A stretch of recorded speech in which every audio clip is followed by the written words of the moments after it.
Moi, je suis pas contre ce genre de personnes, hein, j'ai rien contre. Ils sont Mais comme les autres, bon. pour moi ils sont comme les autres. Hein. Oui, non, mais je pense que le fond de la question, c'est savoir si il a le droit de venir s'installer chez nous parce que chez lui, il n'a pas le droit. Oui. Voilà, hein, c'est un peu ça le sens. Hein. C'est une sorte de migrant, c'est pas la même chose. Hein. C'est pas un migrant. Du moment qu'il n'y en a pas des millions, on reste. On en entend des vertes et des pas Non, mais mûres. c'est quand très même. partagé, je pense que c'est très partagé. Vous pouvez aider les gens, je le ferai quoi. Si on le fait pas, qu'est-ce que l'humain du coup? C'est pas parce que je vais aider cette personne que je vais aussi accepter ce qu'elle fait. Où il n'y a plus de sexe, là, femmes et hommes, là. Je sais plus comment on appelle ça, là. Les LGBT QIL+, c'est ça?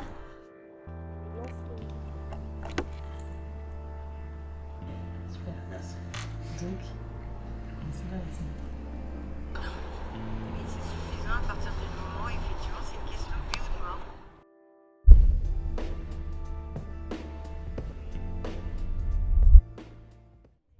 O sea, se supone que como que el lema de Francia, que es la igualdad, la libertad y la fraternidad, yo creo que sí los deberían recibir. On ne mesure pas la chance que l'on a d'être dans un pays qui a une grande tradition d'aide aux personnes.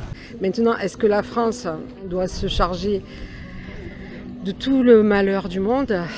Je sais pas. J'ai pas de réponse. Après, il y a toujours ce truc qui revient que je trouve hyper intéressant, c'est que oui, on est tous d'accord pour le faire, on trouve ça très très bien, il faut que ce soit fait, mais, parce qu'il y a toujours un mais, et je trouve que les personnes au début, elles le disent très très bien, à condition qu'on ait les moyens, à condition qu'ils veuillent bien s'intégrer, faire les efforts d'eux, et la réalité, elle est bien différente.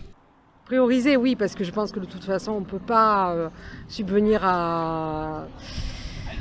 aux besoins de tout le monde, de toutes les personnes en situation difficile. Hein. On peut pas, c'est pas possible.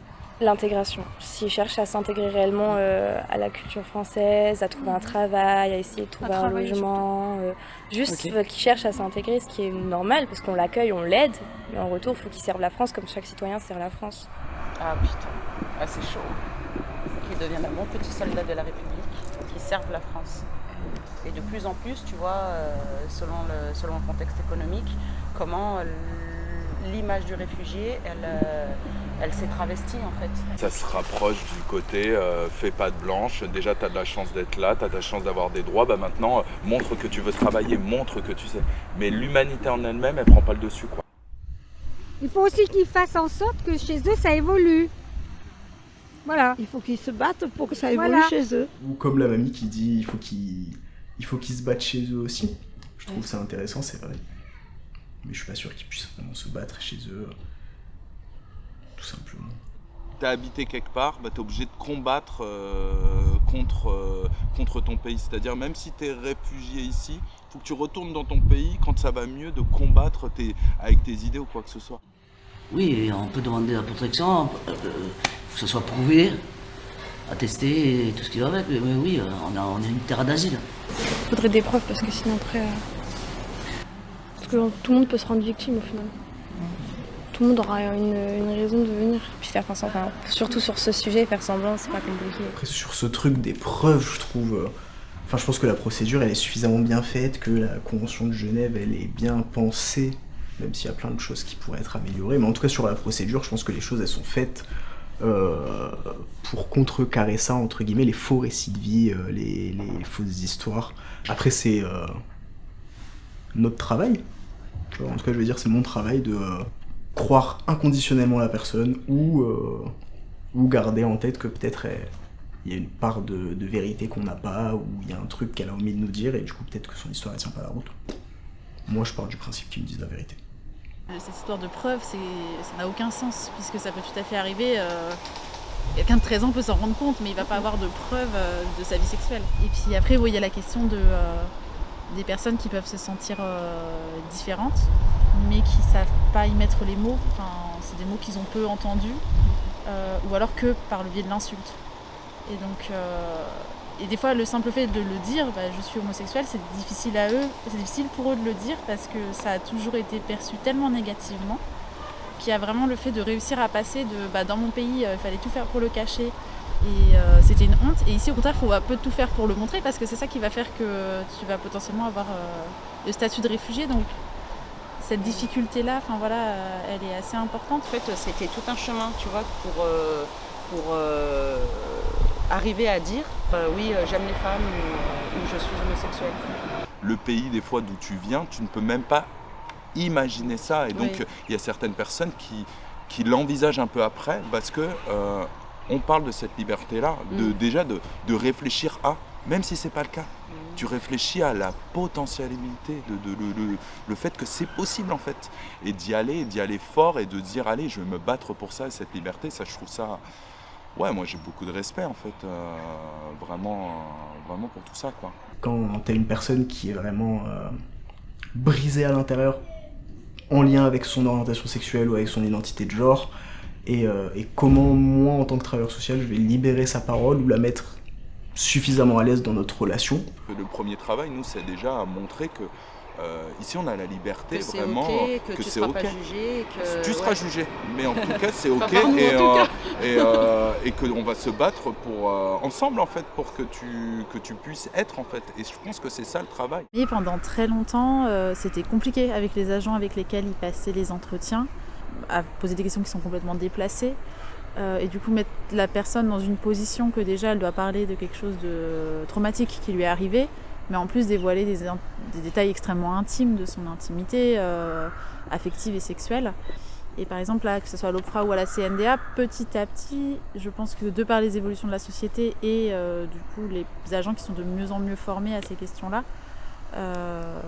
ont une approche qui je trouve est plus cohérente et moins agressive vis-à-vis des personnes.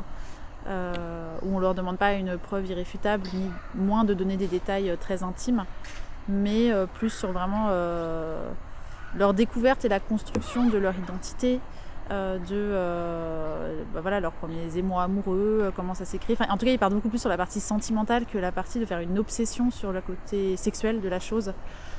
Et ça, je trouve ça très bien. C'est très violent. Moi, j'ai ressenti beaucoup de violence de ma part dans les préparations aux entretiens et aux audiences, et notamment une audience CNDA, où en fait, il fallait que la personne prouve et que la personne explique comment elle a découvert son homosexualité. Une personne très pudique, une meuf, très réservée, et j'avais l'impression pas de la violer mais d'être hyper violente avec elle quoi, et d'aller dans des zones où elle n'avait pas envie d'aller, et toi tu sais que tu es obligé d'en passer par là parce que c'est va y passer, oui, et que c'est le prix de la protection, et je trouve que tu vois, voilà, en matière de preuves qu'il faut prouver, eh ben merde en fait. Parce que le parcours d'asile, c'est on t'accepte en tant que réfugié, on te reconnaît, mais avec tout ce que tu as dit à tout le monde ou quoi que ce soit, il y a ça aussi qui est présent. À qui on demande ça en fait? Exact. À qui on demande ça? Et ça, c'est vraiment un questionnement d'après, quoi, parce qu'on travaille l'insertion après, parce que l'après, il y en a, le parcours d'asile, ça les a épuisés. On est dans une époque où on recule. Tout ce qu'on a obtenu, et croyez-moi, j'ai lutté moi toute ma vie, j'ai 75 ans. Et ben, je suis au pays des désillusions maintenant. On perd tout ce qu'on a gagné. Donc ça va devenir de plus en plus difficile. On va avoir du mal à admettre maintenant ce qu'on appelle la différence. Je partirais de celle qui a 75 ans, qui s'est battue. Moi, elle m'a touché en fait. Elle m'a touché, ça me donne juste envie de continuer le combat et d'avoir des zones de réflexion. L'autre raison d'asile, c'est vraiment une révolution. Parce que c'est pas juste ils doivent cacher leur opinion politique et ne pas en parler à tout le monde, ou c'est pas juste à un moment il y a eu un déclenchement d'un conflit. Eux, c'est toute leur vie. Ils ont dû vivre dans le mensonge et ça, ils peuvent s'en détacher.